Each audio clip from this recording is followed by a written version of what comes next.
It's 2 a.m. You swore you'd stop after just one chapter. But here you are, heart pounding as the star-crossed lovers finally kiss, your sleep schedule weeping in the corner. Why can't we get enough of these romance novels? Are they secretly laced with some addictive substance? In this video, we'll dive into the deliciously twisted psychology of why readers keep coming back for more love stories like moths to a very attractive, well-written flame. We'll explore what makes romance novels so irresistibly engaging, from brain chemistry that would make a neuroscientist blush to emotional manipulation so skillful it should come with a warning label.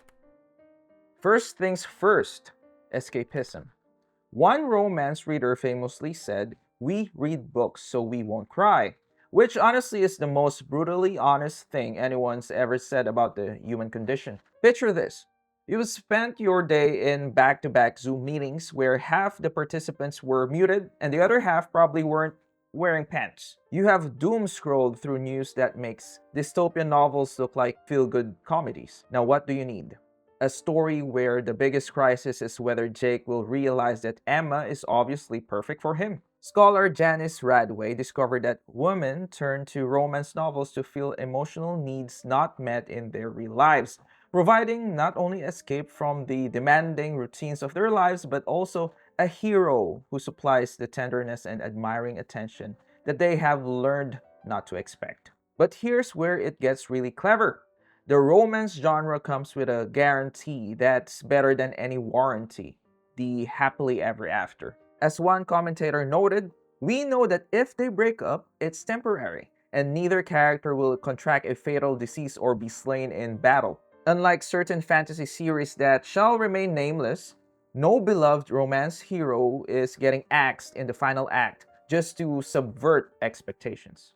This predictability isn't a bug, it's a feature. When real life feels like a chaotic episode of reality TV directed by someone with questionable judgment, knowing that love will triumph is basically literary Xanax. It's escapism at its finest. A world where problems resolve, lovers reunite, and happiness isn't just possible, it's contractually guaranteed. Time for some neuroscience. But don't worry, we'll keep it more fun facts at parties than graduate dissertation that nobody asked for. You know how people joke that romance novels are like a drug? Well, science looked at this claim and said, hold my beaker, because you're absolutely right. When you're engrossed in a good love story, your brain is basically hosting a neurochemical rave. Oxytocin, dopamine, and adrenaline are all showing up to this party, and they're bringing some friends. Oxytocin. This is the famous love hormone. It floods your system like you're actually the one getting swept off your feet. Dopamine, your brain's reward chemical, starts treating every romantic plot point like you just won the lottery. Meanwhile, adrenaline keeps you alert enough to read until 3 a.m. while questioning your life choices. Think about the typical romance arc. The slow burn of attraction. Will they or won't they? The steamy tension followed by the inevitable crisis where everything falls apart. Each phrase triggers different chemicals. The romantic buildup releases oxytocin, making you feel all warm and gooey inside, like you're personally invested in these fictional people's love life. Then comes the breakup scene, and suddenly you're experiencing a spike of norepinephrine, the fight or flight chemical. Your heart rate increases, you're wide awake despite it being past midnight, and you're genuinely distressed about the romantic fate of people who don't exist. But here's the genius part. Just when you're about to throw the book across the room in frustration, the happy reunion happens, and then bam, dopamine flood. It's the same neurotransmitter that makes gambling and chocolate so addictive, except this addiction comes with better character development and fewer calories. One romance author pointed out that these emotional roller coasters even have health benefits. The oxytocin and dopamine boost are good for your heart and can lower blood pressure. So the next time someone judges your romance novel collection, you can smugly inform them that you're practicing preventative cardiology. Here's where romance novels get sneaky. They don't just tell us a story, they make us feel the story. Humans are wired for empathy, and fiction is basically an empathy gym membership. When a romance is well written, we don't just observe the characters falling in love, we experience it with them, which is significantly less awkward than accidentally third-wheeling real couples. Ever laughed out loud at a hero's spectacularly awkward attempt to be charming? Or even gotten teary eyed when the couple finally stops being stubborn and admits their feelings? That's emotional resonance doing its thing, making you react to fictional events like they're happening to your best friend. The emotions in romance hit those universal notes we all recognize: wanting someone you can't have, jealousy when a rival appears, and that sweet relief when misunderstandings finally get sorted out. Research shows that reading fiction improves our ability to understand others' emotions, what psychologists call theory of mind. Romance novels are basically theory of mind boot camp. Except instead of studying emotional intelligence in a sterile academic setting, you're learning it through steamy scenes and witty banter. You practice seeing the world through different perspectives. One minute, you're in the heroine's swooning shoes. The next, you're in the hero's panicked brain as he realizes he might lose the best thing that ever happened to him. By the end of a good romance, you've run the emotional marathon and somehow feel both exhausted and energized. Plus, you've probably learned something about relationships, communication, or at least creative ways to resolve sexual tension. Now it's time for a psychology deep dive that will make you question your entire relationship with fictional characters. Attachment theory explains how we form emotional bonds, and it turns out our individual attachment style, shaped by early experiences, influences how we engage with romance novels. It's like a personality test, but for how desperately you need fictional boyfriends, or girlfriends, or any kind of friend. If you have an anxious attachment style, you might find yourself extra invested in fictional relationships. Why? Because books offer all the intimacy of a relationship without the terrifying possibility of being left on read for 3 days. Research shows that people with different attachment styles get varying levels of immersion in stories. Anxiously attached readers might gravitate toward romance because these stories are literally about building secure, loving bonds, something they crave but find scary in real life. Meanwhile, there's the avoidantly attached folks. They are the people who find closeness about as appealing as a root canal surgery. They can enjoy romance in their own terms, basically. A book boyfriend will never demand to know where this relationship is going or suggest moving in together. This is where parasocial relationships come in. Those one-sided emotional bonds with fictional characters that feel surprisingly real. These parasocial relationships provide intimacy without rejection risk.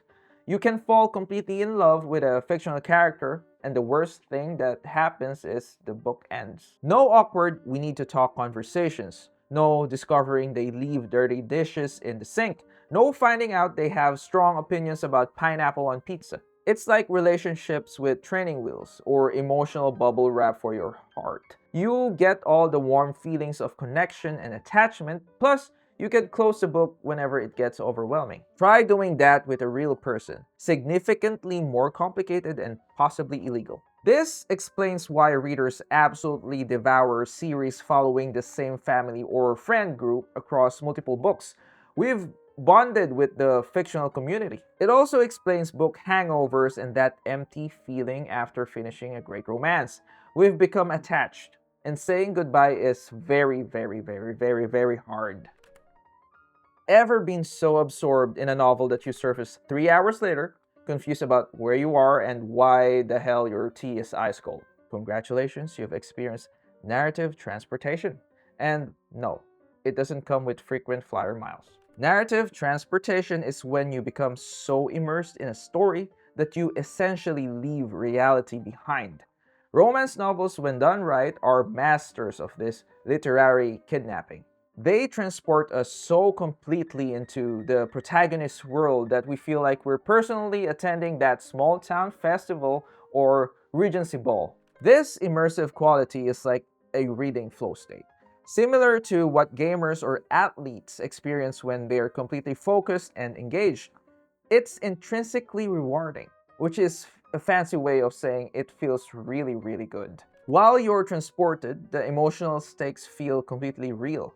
Your rational brain knows it's fiction, but your heart is fully committed to the outcome. Hence why you find yourself genuinely stressed about whether Emma will figure out that mysterious text message, even though you logically know the author won't leave you hanging.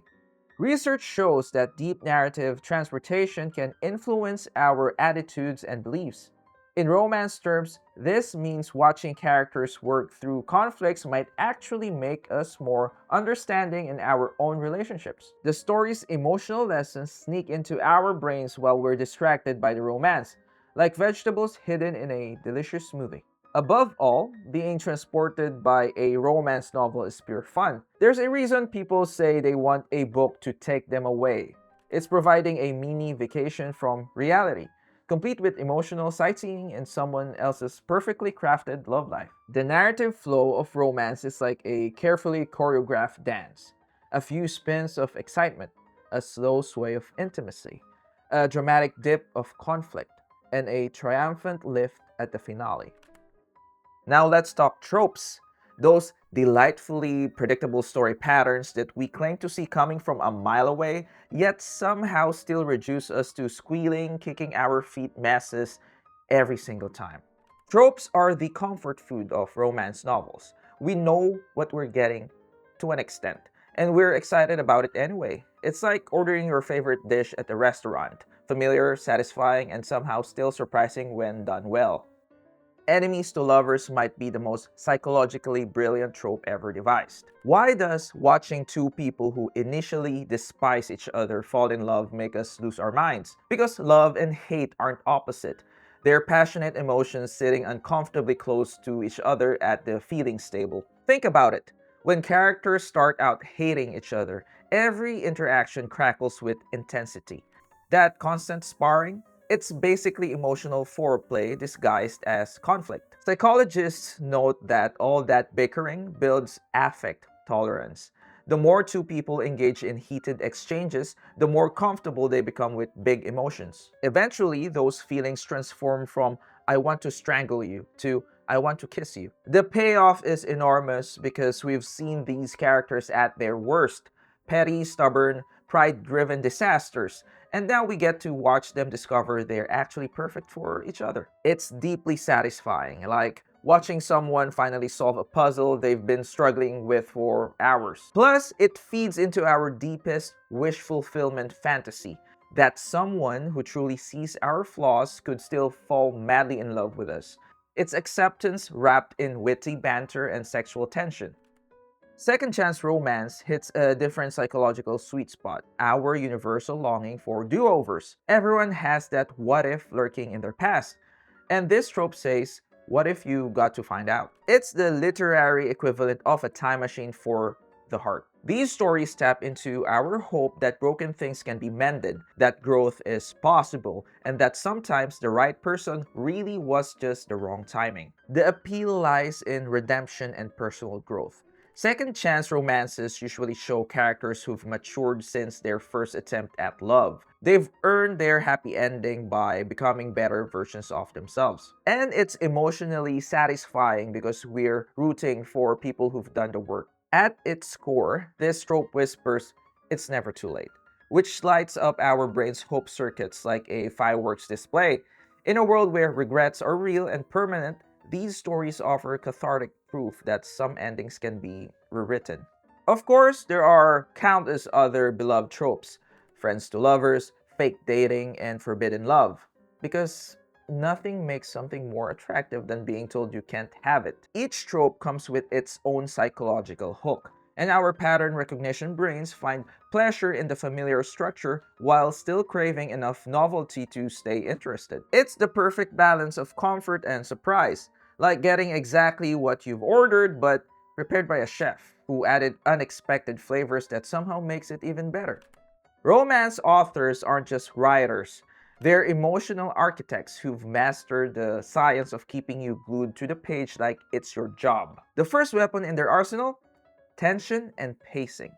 A great romance is a masterclass in the slow reveal, giving you just enough satisfaction to keep you happy while dangling bigger emotional payoffs just out of reach, like a literary carrot on a stick. Authors are experts at ending chapters on mini cliffhangers that make feel closing the book feel like a personal betrayal. Maybe it's an almost kiss interrupted by the world's most inconveniently timed phone call, or a secret that's about to be revealed when chapter break.